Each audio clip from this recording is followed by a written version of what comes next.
Hello मेरे प्यारे प्यारे दोस्तों, स्वागत है आपका आपके अपने यूट्यूब चैनल टीचिंग पॉइंट पे। मैं हूं शायर अफरीदी और आज जो आपके लिए बहुत ही इंपॉर्टेंट क्लास लेकर के आया हूं। ये सारे क्वेश्चन अक्सर आपके सीटेट में बार बार पूछे आते हैं, चाहे पेपर 1 की तैयारी कर रहे हो, चाहे आप पेपर 2 की तैयारी कर रहे हो, किसी भी पेपर की तैयारी करते हैं तो उसके लिए आपका जो आज जो क्वेश्चन कराऊंगा वो बहुत ही इंपॉर्टेंट होने वाला है। इसलिए इस वीडियो को आप बिल्कुल ही मिस ना करें, बिल्कुल ही आप स्किप ना करें। अगर स्किप करेंगे तो आप बहुत ही अच्छे अच्छे क्वेश्चनों से आप वंचित रह जाएंगे। इसलिए सभी क्वेश्चन को आपको देखना है ताकि आपकी प्रैक्टिस जो है और बेहतर हो सके और एग्जाम में आप अच्छा से अच्छा स्कोर कर सकें। तो चलिए हम लोग शुरू करते हैं। तो आज का जो है हमारा पहला क्वेश्चन रहेगा, कौन सा रहेगा? पिछले क्लास कहाँ तक किए थे हम लोग? हाँ,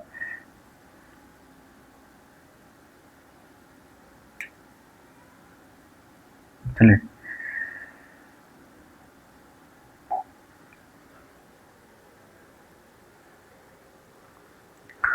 देखिए, हमारा आज का पहला क्वेश्चन दिया हुआ है कि -3/8 है और -7/13 का व्युत्क्रम क्या होगा, यानी रेसिप्रोकल क्या होगा। सवाल समझ गए आप? सवाल दिया हुआ है क्या, -3/8 इंटू -7/13 का रेसिप्रोकल। समझ गए? क्या निकालना है इसका? रेसिप्रोकल निकालना है। तो सबसे पहले देखिए, हमको क्या दिया हुआ उससे मतलब क्या पूछ रहा है उसको उससे मतलब नहीं है। हमको दिया हुआ क्या है, -3/8 और -7/13 दिया हुआ है।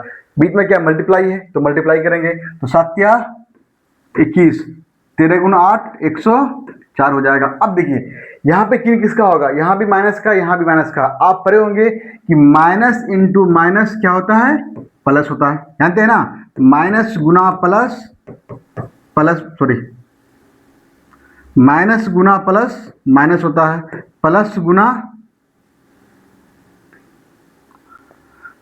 गुना माइनस ये भी आपका माइनस होता है। तो अब यहाँ पे क्या देख रहे हैं कि माइनस यहाँ भी है, माइनस आपके यहाँ भी, तो माइनस माइनस क्या हो जाएगा, प्लस हो जाएगा। 27 बटे 13 गुना 8 104, ऊपर ऊपर गुना करेंगे, नीचे नीचे गुना करेंगे, कितना होगा 121 बटे 104 हो जाएगा। अब मुझे बताइए, फिर बोला कि इसका व्युत्क्रम क्या होगा, उसका रेसिप्रोकल क्या होगा। इसको जब आप पलट देंगे तो क्या हो जाएगा, 104 बटे 21 आ जाएगा। रेसिप्रोकल व्युत्क्रम का मतलब क्या होता है, रेसिप्रोकल का मतलब क्या होता है, उल्टा होता है। यानी जो संख्या आपको दिया होगा, यानी अंश बाई हर में दिया होगा, जो आपका अंश में होगा और जो हर में होगा, जो अंश का होगा उसको हर में करेंगे और जो हर में होगा उसको आप अंश में करेंगे, वही उसका व्युत्क्रम हो जाएगा, वही उसका रेसिप्रोकल हो जाएगा। तो अब मुझे बताइए कि 104 बटे 21 कौन से ऑप्शन में दिया हुआ है। हम देख रहे हैं कि ऑप्शन नंबर ए में दिया हुआ है, इसलिए ऑप्शन नंबर ए जो है इसका करेक्ट आंसर हो जाएगा। राइट? कोई दिक्कत? मेरे ख्याल से कोई दिक्कत आपको नहीं होनी चाहिए। बहुत ही आसान क्वेश्चन है, इसको आपको सिंप्लीफाई करना है। ठीक है? अक्सर देखिए जितने भी ऑप्शन दिए हुए हैं सभी का सभी ऑप्शन जो मिलता जुलता है, तो थोड़ा सा अगर आपसे मिस्टेक हो जाएगा तो कहीं ना कहीं आपका एक नंबर चला जाएगा।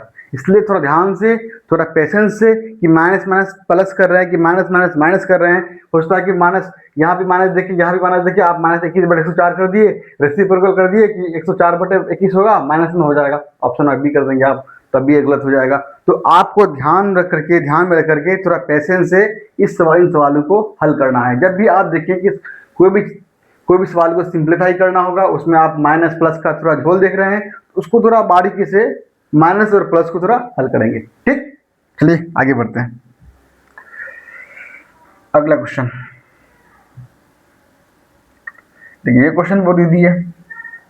क्या है कि -7 और -3 के बीच इस पूर्णांक का गुणनफल क्या हो जाएगा। मैंने उस दिन बताया था कि आपका स्केल है, मान लीजिए 0 है, इधर आएंगे तो -1, ठीक है, मान लीजिए इधर आ रहा है -1, आ रहा है -1 -2 -3 -4 -5 -6 -7 -8, ठीक है। और मान लीजिए आपका इधर क्या 1 है, सॉरी 1 प्लस में 1 है, आपका 2 है, 3 है। मान लीजिए कि एक तरफ क्या आपका होता है माइनस होता है, एक तरफ क्या आपका होता है प्लस होता है, ठीक है। अब यहाँ पर देखिए कि -7 और -3 के बीच जो स्थित पूर्णांक होगा उसका गुणनफल निकालना है। तो सबसे पहले देखिए कि -3 कहाँ पर है, -3 आपको यहाँ पर दिया हुआ है, -7 आपका यहाँ पर दिया हुआ है, इसके बीच स्थित पूर्णांक क्या होगा, कौन सा पूर्णांक? देखिए अब देखिए आपके मन में एक सवाल पैदा होगा कि सर देखिए जैसा जब आप ग्राफ को बनाते हैं, ठीक है, ये आपका जीरो होता है, ऊपर जाते हैं प्लस में होता है, ठीक है, नीचे आते हैं माइनस में आता है। देखिए फिर इधर आते हैं तो आपका माइनस में होता है, इधर आते हैं तो आपका प्लस में होता है। अब ये मैंने ऐसे इसकी लाइन बना दिया है यहाँ पे दर्शाने के लिए, माइनस प्लस लिख दिया है, ठीक है। तो एक्चुअल में क्या होगा कि अगर आप ग्राफ से जाएंगे तो आपका माइनस जो होगा इधर होगा, प्लस जो आपका इधर होगा, ठीक है। तो आपको इस देखिए घबराना नहीं है, बस ये मैंने आपको जो बताया यहाँ पर और समझाने के लिए बताया कि आपका मान लीजिए कि स्केल है, एक तरफ क्या माइनस होता है, एक तरफ आपका, एक तरफ पॉजिटिव होता है, एक तरफ आपका नेगेटिव होता है। लेकिन एक्चुअली में जो होता है ये लाइन प्लस में होगा, यही प्लस में होगा, तो ये क्या होता है, प्लस प्लस होता है, ठीक है। ये क्या होगा आपका, ये माइनस प्लस होता है, ग्राफ में जाएंगे तो फिर ये माइनस माइनस होता है और फिर ये आपका प्लस माइनस होता है, ठीक है। तो ये चीज़ आपको ध्यान रखना है, कहीं आप मिस्टेक ना कर दें कि, ठीक है, फिर आपका गलत हो जाए। तो ये जो मैंने आपका स्केल बताया यहाँ पर समझाने के लिए बताया है, ठीक है। अब देखिए बोला है कि -7 और -3, तो यहाँ पे आपका -3 आ गया, यहाँ पे आपका -7 आ गया, उसके बीच क्या आ जाएगा, उसके बीच पूर्णांक क्या क्या है, देखिए उसके बीच में पूर्णांक है -4, -5 और -6। इसको आपस में मल्टीप्लाई करना है, मतलब गुणा करना है। तो क्या होगा, जब -4 गुना -5 गुना -6 करेंगे तो क्या होगा, 5 चौक 20, 20 छः के 120 आ जाएगा। जब 6 को 5 को और 4 को आपस में मल्टीप्लाई करेंगे तो 120 होगा। अब देखिए माइनस गुना माइनस प्लस, प्लस गुना माइनस क्या होगा, माइनस होगा, तो मतलब -120 हो जाएगा, जो ऑप्शन नंबर आपका बी में दिया हुआ है, ठीक है। यहाँ पर देखिए 3 माइनस है, एक बार माइनस माइनस से गुना होगा तो क्या होगा, प्लस हो जाएगा। फिर जब प्लस को माइनस से गुना करेंगे तो फिर वो माइनस हो जाएगा, इसलिए यहाँ पे चिन्ह में क्या लग जाएगा, माइनस लग जाएगा। और जब 6, 5, 4 को आपस में गुना करते हैं तो वो 120 आ जाता है, समझ गए। तो देखिए ये ग्राफ को भी आपको याद रखने की जरूरत है। देखिए ये लाइन जो होता है ये आपका x होता है और ये लाइन जो आपका होता है ये आपका y होता है, ठीक है। जो आपका हॉरिजेंटल होता है, ठीक है, जो आपका ये आपका हॉरिजेंटल है, ये आपका क्या वर्टिकल है। जो वर्टिकल लाइन होता है उसको हम लोग y से रिप्रेजेंट करते हैं और जो आपका हॉरिजेंटल होता है उसको हम लोग x से रिप्रेजेंट करते हैं, ठीक। तो ये जो मैंने बताया कि एक तरफ माइनस एक तरफ प्लस, ठीक है, तो हो सकता है कि आपके मन में दुविधा पैदा हो जाए कि सर मैंने पढ़ा कि इधर माइनस होता है उधर प्लस होता है, ठीक है। तो यहाँ पर जो मैंने थोड़ा समझाने के लिए आपको बता दिया कि एक तरफ प्लस होता है, एक तरफ आपका माइनस होता है, ओके राइट। कोई दिक्कत मेरे ख्याल से नहीं होनी चाहिए। अगर दिक्कत आपको नहीं है तो हम अगला क्वेश्चन की ओर बढ़ते हैं। क्या हो गया,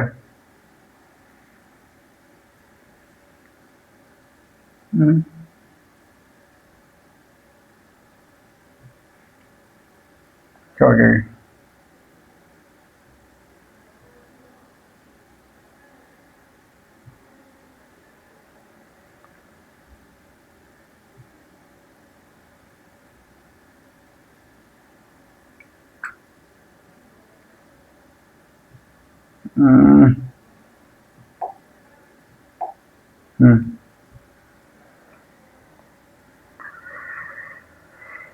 हो गया। अगला क्वेश्चन आते हैं ना, अगला क्वेश्चन यही है,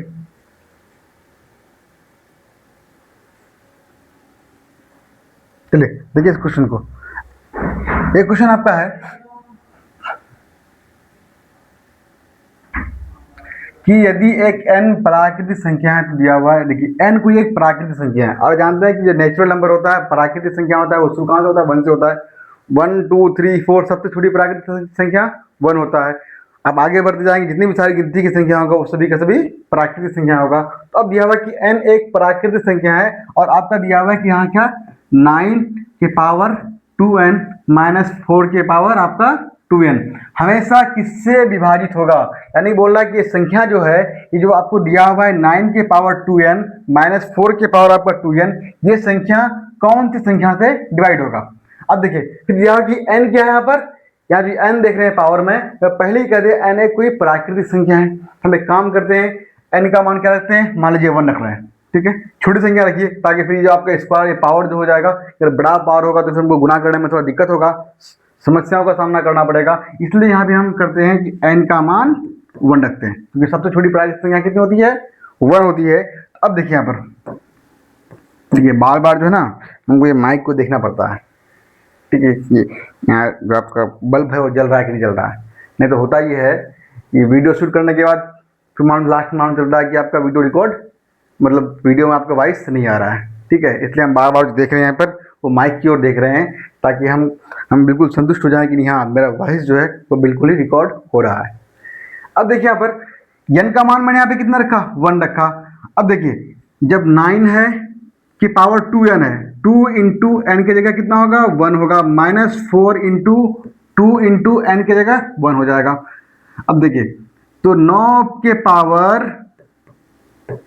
2 गुना 1 का मतलब 2, -4 के पावर 2 गुना 1 का मतलब 2, 9 का स्क्वायर का मतलब 9 को 2 बार लिखेंगे, 9 गुना 9 81 हो जाएगा, -4 का पावर स्क्वायर का मतलब 4 चौक 16 हो जाएगा, घटेगा कितना होगा, 11 से 6 गया 5, यहाँ कितना हो जाएगा आपका, 7 से 1 गया 6, टोटल कितना आपका 65 आपका आ गया। अब मुझे बताइए कि 65 जो होगा वो किस संख्या से डिवाइड होगा, ये पूछा ना सवाल में आपका, और दिया हुआ कि ओनली 5 से होगा, ओनली 13 से होगा, दोनों से होगा, या फिर किसी से नहीं होगा। हम देख रहे हैं, बताइए 13 किससे डिवाइड होगा, सॉरी 65 जो आपका है, क्या ये आपका 5 से डिवाइड नहीं होगा, तो बिल्कुल कहेंगे ये इकाई के अंक पर आपका 5 है। मैंने आपको बताया था कि इकाई के स्थान पर अगर 5 होगा या फिर 0 होगा तो वो संख्या 5 से डिविजिबल होगा। इसलिए यहाँ पर 65 है, तो क्या 65 जो है क्या वो 5 से डिवाइड नहीं होगा, तो आप बोलेंगे बिल्कुल होगा, 13 5 65। क्या 65 जो आपका है वो 13 से डिवाइड नहीं होगा, बिल्कुल होगा, 13 5 65। मतलब वो 5 से भी डिवाइड हो रहा है, वो आपका 13 से भी आपका डिवाइड हो रहा है, इसीलिए क्या होगा, ओनली 5 नहीं होगा, ओनली 13 नहीं होगा, ये जो आपका बोथ है, यानी कि 5 और 13 ये आपका दोनों से डिवाइड होगा।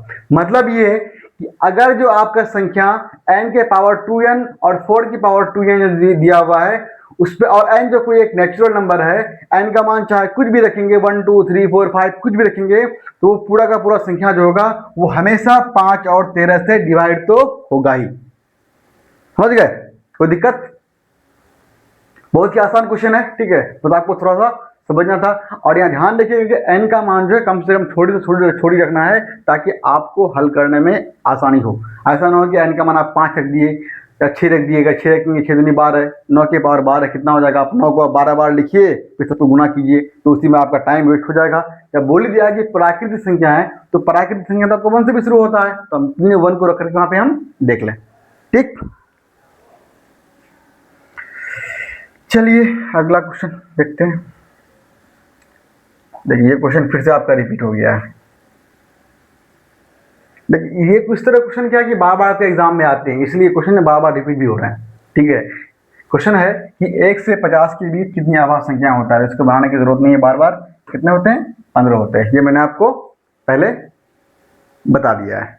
कितने होते हैं, कितनी आवाज संख्या होता है, 1 से 50 के बीच में 15 होते हैं, और 1 से 100 तक के बीच में कितनी आवाज संख्या 25 होती है। याद रहेगा आपको, बिल्कुल। क्या क्या होता है मैंने पिछले क्लास में आपको बताया है विस्तार से, उसको आप देख लीजिएगा।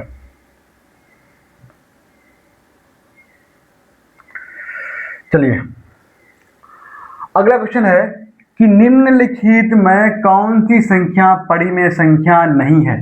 यह है 15/4, यह है आपका 10/3, यह है आपका √2, यह है आपका 21/4। अब बताइए कि परिमेय संख्या किसे कहते हैं, कि वो संख्या जिसको आप p/q के रूप में लिख सकते हैं, और q का मान वो आपका 0 नहीं होनी चाहिए। किसके फॉर्मेट में होना चाहिए वो, परिमेय के लिए, याद है ना आपको, मैंने क्या बताया था आपको कि परिमेय के लिए वो आपका p/q के फॉर्मेट में होना चाहिए, और q जो है वो आपका 0 के बराबर नहीं होनी चाहिए, तो वही जो होगा परिमेय संख्या होगा। तो क्या 15/4 ये p/q के रूप में है, बिल्कुल है, तो ये भी आपका परिमेय हो जाएगा। क्या 10/3 p/q के रूप में है, बिल्कुल है, तो ये भी परिमेय हो जाएगा। क्या 21/4 p/q के रूप में है, ये भी है, इसका मतलब ये भी हो जाएगा। मतलब a भी परिमेय होगा, b भी परिमेय होगा, आपका d भी परिमेय होगा। लेकिन √2 ये आपका क्या होता है, अपरिमेय संख्या होता है। आप लोगों को बताए हैं शुरू में कि परिमेय संख्या क्या होता है, अपरिमेय संख्या क्या होता है, रेशनल इरेशनल नंबर क्या होता है, ठीक है। मैंने विस्तार के साथ आपको इन पॉइंट को मैंने बताया है, इसलिए मैंने ये भी बताया था कि आपको जो भी संख्या रूट में होता है और उसका हल नहीं होता है, पूरा का पूरा आपका डिवाइड नहीं होगा, तो वो आपका अपरिमेय संख्या हो जाएगा। जैसे √2 हो गया, √3 हो गया, ठीक है, 2 √5 हो गया, ठीक है, 2√7 हो गया, इस तरह की संख्या है, ठीक है। मान लीजिए कि √7 बाई आपका √2 हो गया। ये सभी संख्याएं जो होती है वो आपका इरेशनल नंबर होता है, यानी अपरिमेय संख्या होता है, इसलिए √2 होगा, वो परिमेय संख्या नहीं होगा, इसलिए जो होगा ऑप्शन नंबर सी इसका करेक्ट आंसर होगा। याद रहेगा आपको? कोई दिक्कत? जानते हैं ना कि परिमेय संख्या और अपरिमेय संख्या क्या होता है, मैंने आपको बताया है। कि समझ में ना आए तो इस चैनल पे जाइएगा, वीडियोस में आपको पूरा का पूरा विस्तार से मैंने बताया है कि परिमेय क्या होता है, अपरिमेय क्या होता है, ठीक है। एक एक पॉइंट को मैंने वहाँ पे डिस्कस किया है, ठीक है, इसलिए इसको देख लीजिएगा। कोई दिक्कत? आसान सा सवाल था, आपको आना चाहिए इस तरह के सवाल। अगर आप चाहे तो पेपर 1 की या फिर पेपर 2 की तैयारी कर रहे हैं सीटेट में कर दो, ठीक है। चलिए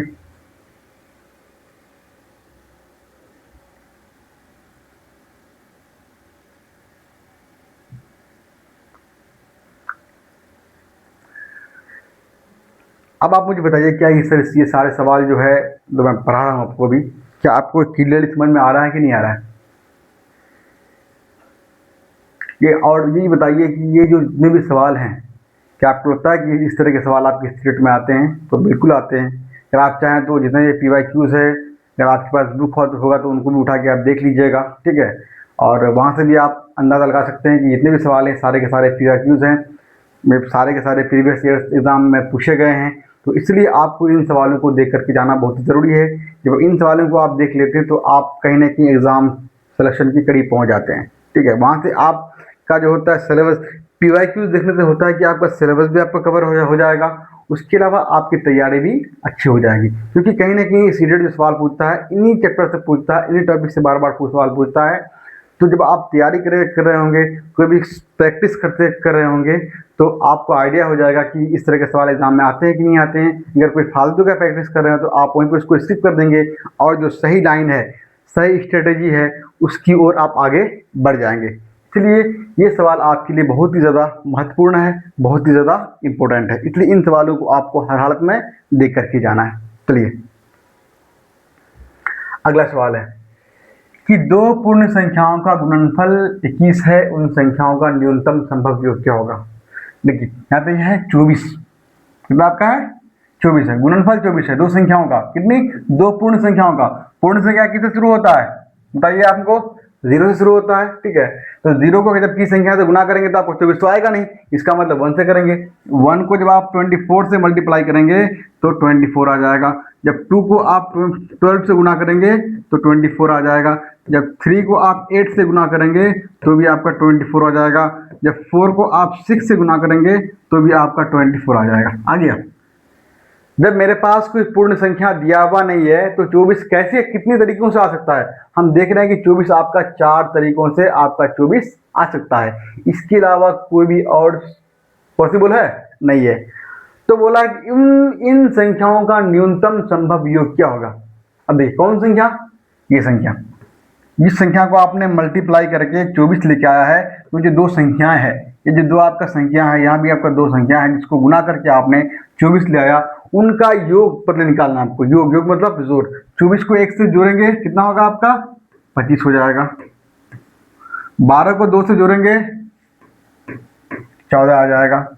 8 को 3 से जोड़ेंगे कितना होगा आपका? 11 होगा। 6 को 4 से जोड़ेंगे 10 होगा। तो बोल रहा है कि न्यूनतम संभव योग सबसे छोटा आप क्या देख रहे हैं यहाँ पर? 10 देख रहे हैं। 25, 14, 11, 10 में छोटा कौन है? 10 है, इसलिए कौन हो जाएगा? ऑप्शन नंबर 30 का राइट आंसर हो जाएगा। कोई दिक्कत नहीं ना? चलिए अगला क्वेश्चन देखते हैं। दिया हुआ है, क्या दिया हुआ है? 2x minus 13, 2x minus 11, 2x minus 9, 2x minus 7 क्रमागत है, ठीक है। मतलब क्रमागत का मतलब लगातार, ठीक है, चाहे तो बढ़ रहा है या फिर आपका घट रहा है। मान दिया हुआ है 2x माइनस 13, 2x माइनस 11, फिर आपका 2x माइनस 9, फिर 2x माइनस 7 दिया हुआ है। ये आपका घट रहा है या फिर बढ़ रहा है, क्रमागत दिया हुआ है। अब हम देख लें क्रमागत कैसे दिया हुआ है। मान लीजिए कि यहाँ पर x का मान कुछ रख लेते हैं, छोटी छोटी छोटी छोटी संख्या हम रखते हैं। मान लीजिए कि x का मान हम 1 पुट करते हैं। कितना कर रहे हैं? 1 कर रहे हैं। अब देखिए जब 2 को आप 1 से गुना करेंगे -13 करेंगे यहाँ पर, तो यहाँ क्या होगा, 2 को 1 से गुना करेंगे -11 करेंगे, 2 को 1 से गुना करेंगे, जहां जहां आपका x होगा वहां पे 1 होगा ना, क्योंकि हमने x का मान कितना रखा है, 1 रखा है। 2 × 1 -7 होगा। अब बताइए 2 एकम 2, 13 से आपका 2 - 13 कितना होगा, -11 हो जाएगा, होगा ना। 2 प्लस में 13 माइनस में, तो घटने पर कितना होगा, 11 हो जाएगा। बड़ी संख्या माइनस में, इसलिए ये 11 माइनस में हो जाएगा। 2 - 11 कितना होगा, -9 हो जाएगा। फिर 2 - 9 कितना होगा, -7 हो जाएगा। फिर 2 - 7 माइनस का आपका 5 हो जाएगा। देखिए अब देखिए लगातार है कि नहीं, है क्रमागत है कि नहीं। हम देख रहे हैं कि आपका -11 -2 -7 -5, आगे जाएंगे तो -3, फिर आगे जाएंगे तो माइनस क्या होगा, 1 हो जाएगा। इस तरह से आपका बढ़ रहा है। तो कह रहा है कि ये जो संख्याएं है -9 -11 -7 -5, तो ये कैसी संख्या है, क्या एक विषम संख्या है, फिर आपका बोला है क्या एक प्राकृतिक संख्या है, क्या एक आभास संख्या है, या फिर क्या एक सम संख्या है। इसमें से क्या हो जाएगा, अब मुझे बताइए। सबसे पहले हम देख रहे हैं इसको। अब आप जो थोड़ा अपना खुद का दिमाग लगाइए, क्या होगा यहाँ पर, कितना आसान सवाल है थोड़ा सा। अब देखिए क्या आपको ये जो पहले हम डी को देख रहे हैं, क्या ये आपको सम संख्या नजर आ रहा है? क्या जितनी भी संख्या ये आपका सम है? सम होने का मतलब क्या होगा कि वो आपका 2 से डिवाइड होनी चाहिए। क्या इस 5 7 9 11 जो आप संख्या देख रहे हैं, क्या आपका 2 से डिवाइड होगा? तो आप कहेंगे 2 से डिवाइड नहीं होगा। तो क्या सम संख्या है, इसलिए ऑप्शन नंबर डी आपका रॉन्ग हो जाएगा। खत्म। फिर आते हैं देखिए आभास संख्या में, सी में आते हैं। अब मुझे बताइए कि आभास संख्या क्या होता है, जो आपका जिसका 2 फैक्टर हो, जिसका 2 गुणनखंड हो। तो अब मुझे बताइए 5 का भी 2 गुणनखंड है, फैक्टर है, 7 का भी 2 है, 11 का भी 2 है। क्या आपका 9 जो देख रहे हैं 9 का 2 है? 9 का 2 है, 9 का कितना आपका हो जाएगा, 3 हो जाएगा, क्योंकि 9 जो आपका 3 से भी डिवाइड हो रहा है। 1 से भी होगा, 9 से भी होगा, आपका 3 से भी होगा, 2 से ज़्यादा हो गया।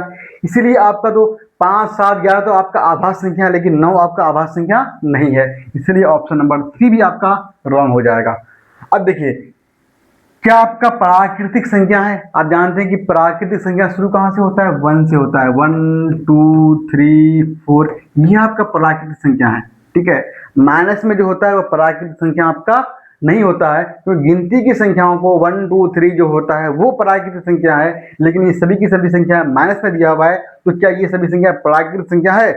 मैंने कहा आपको बताया है कि -7 -5 -3 आपका प्राकृतिक संख्या है, नेचुरल नंबर है, नहीं बताया है। मैंने जब पढ़ाया था आपको प्राकृतिक संख्या के बारे में, नेचुरल नंबर के बारे में, तो आपको बताया था कि नेचुरल नंबर जो होता है शुरू कहाँ से होता है, 1 से होता है। सबसे छोटा नेचुरल नंबर 1 होता है और सबसे बड़ा आपका अनंत होता है। तो शुरू 1 से होगा, इसीलिए आपका माइनस में जो दिया हुआ है, इसलिए नेचुरल नंबर भी आपका ये नहीं होगा। अब रहा विषम संख्या। अब मुझे बताइए कि 5 7 9 11 विषम है कि सम है? आप बोलेंगे बिल्कुल विषम है। विषम है ना भाई, क्योंकि जब आपको 2 से डिवाइड नहीं होगा तो क्या होगा, विषम ही होगा। अगर सम नहीं होगा तो क्या होगा, विषम ही होगा। इसीलिए ऑप्शन नंबर ए जो है बिल्कुल ही राइट आंसर हो जाएगा। अब देखिए मैंने यहाँ पे एक्स का मान जो है 1 रखा है। अब एक्स का मान कुछ भी रखेंगे तब भी वो जो है वो विषम ही आएगा। बाकी इन तीनों को फॉलो नहीं करेगा, बल्कि वो इनको ही फॉलो करेगा। समझ गए? कोई दिक्कत? मेरे ख्याल से कोई दिक्कत आपको नहीं होनी चाहिए, ठीक है। ये कुछ सवाल थे आज के, ठीक है। मैं स्टार्टिंग में थोड़ा कोशिश कर रहा हूँ कि मतलब वीडियो जो हो कम से कम छोटा हो, ताकि जो है आप जब इस वीडियोस को देखने के लिए आएँ तो आप अपने आप को बोर फील ना करें, ठीक है। क्योंकि जब हम क्या करते हैं कि जब शुरू में जब 1 घंटा 1.5 घंटा या 2 घंटा का वीडियो बनाएंगे तो फिर हो सकता है कि 2 तरह की समस्याएं होती क्या, तो फिर आप जब एक इतना बड़ा वीडियो देखेंगे तो आप वहीं पे स्किप कर देंगे उसको, कितना लंबा वीडियो हम कैसे देखेंगे। दूसरा ये है कि हमारे जो कुछ इक्विपमेंट्स है, ठीक है, माइक वगैरह है, ठीक है, और लाइटिंग वगैरह है, ये सब भी कुछ दिक्कतें पैदा करती है। इसलिए दोनों कारण है कि मैं यहाँ पे जो है वीडियोस को कम से कम छोटा रखने की कोशिश करता हूँ, ताकि आप 25 मिनट 30 मिनट 20 मिनट, ठीक है, 35 मिनट 40 मिनट के अंदर एक वीडियो को खत्म कर दें और बेस्ट क्वेश्चन जो है आप वो कर सकें, उसका आप रिवीजन कर सकें, उसको आप बनाने का तरीका सीख सकें, ठीक है। इसलिए मेरा जो वीडियो होता है वो स्टार्टिंग में भी थोड़ा शॉर्ट है, ताकि आपको क्लियरली समझ में आए और आप वीडियोस को पूरा का पूरा देख सकें, वीडियो को आप स्किप ना करें। तो आप सभी का बहुत बहुत धन्यवाद। जाने से एक छोटा सा आपसे रिक्वेस्ट, जाने से पहले रिक्वेस्ट है कि आप अगर चैनल पर नए हैं तो चैनल को आप सब्सक्राइब कर लीजिएगा, ठीक है। वीडियो को भी आप लाइक कर लीजिएगा और हो सके तो अपने दोस्त यारों को भी शेयर ज़रूर कर दीजिएगा, क्योंकि अभी आप हमको जो आपसे सपोर्ट की बहुत ज़्यादा उम्मीद है। ठीक है, बहुत बहुत थैंक यू। जय हिंद।